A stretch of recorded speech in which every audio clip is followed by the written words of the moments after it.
중국은 디레버리징, 즉 강제 구조 조정을 하고 있습니다. 중국도 부채 문제가 상당하다는 것은 이미 수년 전부터 나오는 단골 손님인데 근래 국가에서 거품을 이유로 레이버리지를 줄이면서 일부 기업들의 문제가 생겼습니다.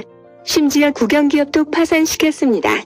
현재 중국 금융 시스템은 건전성이 문제가 아니라 금융기관들이 제 역할을 하지 않는 기능의 부재가 문제로 중국 금융 시스템은 정상이 아닙니다.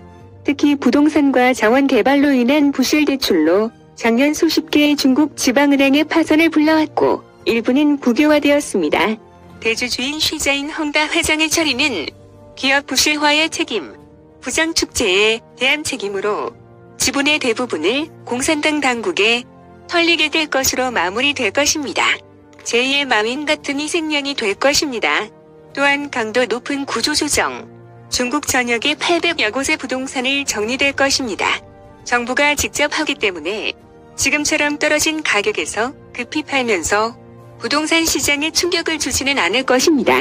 헝다 사태로 여러 월가의 전문가들이 중국 투자를 경고하고 있지만 똑똑한 사람들은 이러한 상황에서 들어갑니다.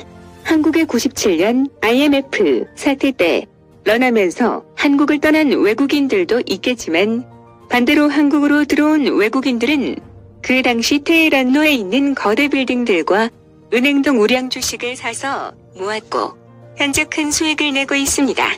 중국 금융당국이 월가의 IB들과 회의를 지난주에 했습니다.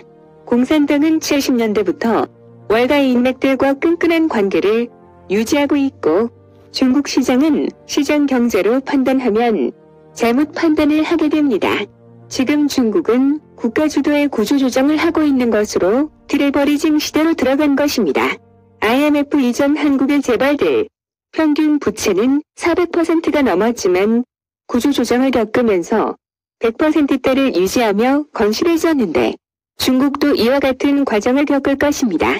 헝다의 이어한다 등 부동산 기업들의 구조조정과 부실 기업들의 구조조정은 당분간 이어질 것입니다.